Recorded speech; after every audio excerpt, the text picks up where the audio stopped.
All right, Nick, what do you make of what Charles Barkley had to say there? Listen, this is tough for me because I consider Charles a friend. And I don't know if people know about this. I've known Bob Costas for 25 years. Bob Costas was like a mentor of mine when I was a child. So it pains me to say this, but I don't know that Charles Barkley and Bob Costas would be the neutral arbiters of a LeBron Jordan discussion when both of their careers are so tied to the legend of Michael Jordan.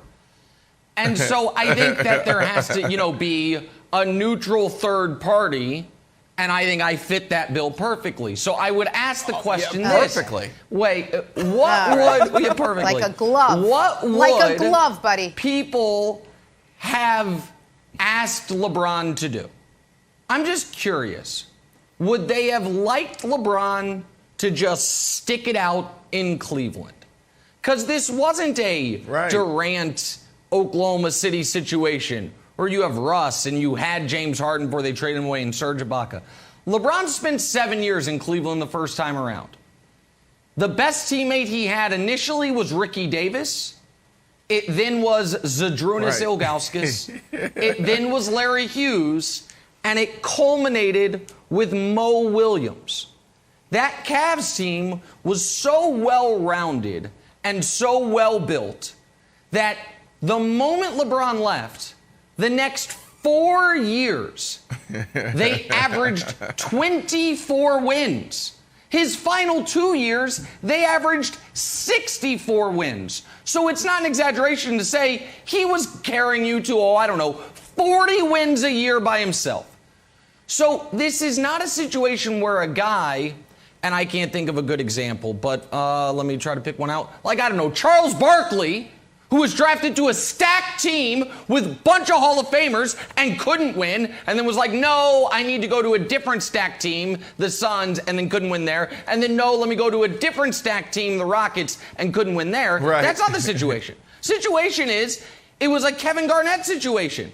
I gave you guys damn near a decade. You gave me nothing. I need to move on. So, Brandon, what I want to know for the people that criticize LeBron for leaving Cleveland and not sticking it out, would they have rather he just stayed with incompetent ownership, incompetent management, incompetent coaching? Right, because that's happened to be where the ping pong balls fell. Is that what they wanted him to do?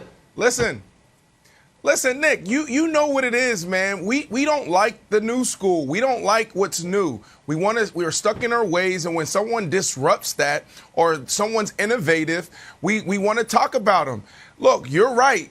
You got Barkley at the end of his career. He goes down to Houston, joins Clyde the Glide Drexler, Hakeem, and then you also have Pippen there. So you did it. So how can you even be a part of this conversation? Now, if you're a guy like Dame Lillard, maybe I'll lean into this conversation and listen a little bit more because you didn't do that. Maybe if you go back and you're a guy that never, left your organization and you stayed there and you muscled it out, then yeah, maybe I'll listen to you. But this is the modern NBA, okay? Business is changing.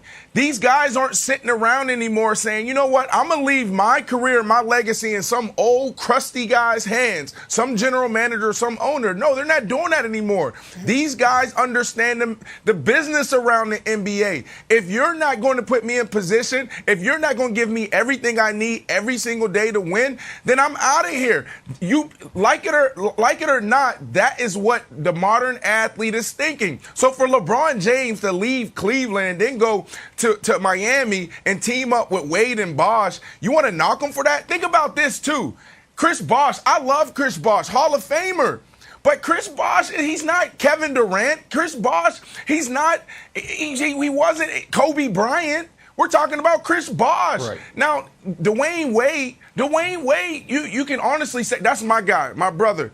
But there was some years there where he was carrying D Wade. So I don't like it. I don't like this conversation because I would rather cheer for LeBron James. Wilds, when you see a guy from Akron, Ohio, and he says it all the time, I'm just a kid there, that's a lot, man. This dude has done a lot for the NBA. This dude has done a lot for the players that came before him, the guys after. This dude needs to be cheered. This dude needs to be placed on a bigger platform and pedestal because of what he does for all of athletes around the world. So I don't like Charles Barkley going out there and saying this. This dude is next level leader. This dude is next level when it comes to, how he conducts himself and handles his business. Okay, so first of all, the Chris Bosh slander that you slid in there to a bunch of nice LeBron compliments. Chris Bosh could have stayed in Toronto and averaged 25 and 14 and not won a ring, and but never maybe won. be remembered individually as a greater player. So Chris Bosh, as part of his greatness, he was willing to play the third wheel. I sacrifice. That's right. That's fair. Give Chris, yes, he did a great job. So I just don't want Chris Bosh to get a shot from. No, I love Chris. Chris was great, but what I'm saying is, at the time, he wasn't a top 5, top 6 player in the NBA. It's not like was he even top 10? That's fair. Fringe, I have to go back and Nick, I'm sure Fringe, Nick will have it just 12, like this. Like, actually, 12, maybe. Sure. Yeah. Yes, I knew it. Kobe. You nailed it. Okay, Go ahead. All right, so here's my Garnett. Here's my take. Hold on just a second before we get back into the old 20 years ago, 15 years ago. Okay, here's my take. Greatness and consistency are usually hand in hand, right? Jordan had Phil Jackson, had Scottie Pippen through his entire championship run. Tim Duncan had Pop his entire championship run. Kobe had Phil and was with the Lakers his entire championship run. LeBron's legacy doesn't take a shot or take a step down because he moved teams. Nick, I'm going to actually say it takes a step up. The same way Brady's took a step up. The fact that LeBron goes, winning follows, and we talk a lot about this with Chris Paul. Oh, look at the winning percentage goes up. But championships follow LeBron. You leave Cleveland, you go to Miami, you win. You go back to Cleveland, you win. You go to Los Angeles, you win. Eventually come to New York and win one. That would be nice. So, Nick, I actually see it the exact opposite of Barkley does. I actually think the more he moves around, the more guys get rings with him, and I'm not going to say he's carrying him, and that's why it's so interesting for this next Lakers team. If Russ can get a ring, if Carmelo can get a ring, I think it's less of a super team that LeBron is forming and more of like, look at this, I am a magnet to winning, and my legacy is that I am a winner wherever I go, versus a lot of NBA legends that say, I won in this place under these conditions. I just think it's wildly unfair and ahistorical to act like there is a long list of guys who did what Giannis just did, which is why what Giannis just did is so remarkable and so important and so special. Like, people are like, oh, Duncan won immediately, didn't go anywhere. Yeah, man. He was drafted to a team that had a league MVP at the tail end of his prime in David Robinson. Oh, Kobe. Yeah, Kobe was drafted to a team with Shaquille O'Neal. And so, yeah, guess what? He won. Oh, Magic.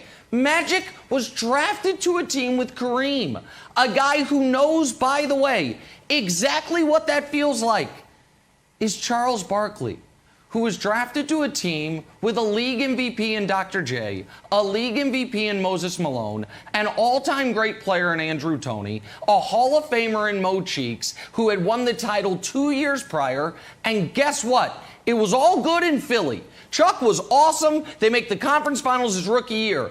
And then they trade Moses Malone a few years later, and Dr. J retires, and guess what Chuck does? Forces his way out. The moment the Sixers missed the playoffs, I'm out of here. Where am I going? Phoenix. How good were they? Well, they had won 50 games 4 years in a row. And then in Phoenix, the first year they make the finals.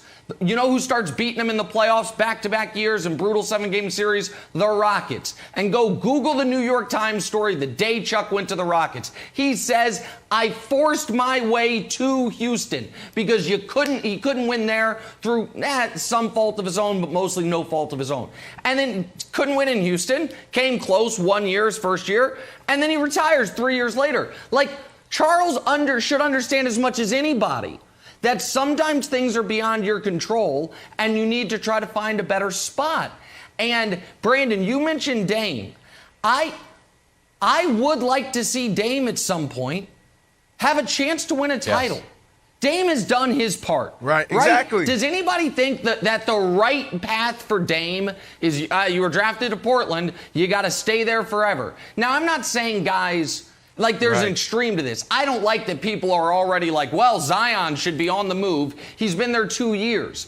But for Dame, like, will people look at Dame worse if he finally says, guys, I need to be with a better organization or a better teammates or whatever? I wouldn't. Just like I didn't blame Garnett, didn't blame Chris Paul with the Hornets initially. Like, I don't blame these guys if the team is not competent around them. Well, the difference is back in the day, the players just showed up and they played. Now, you know, you have these players that are more involved. You're seeing it across all sports, Jenna.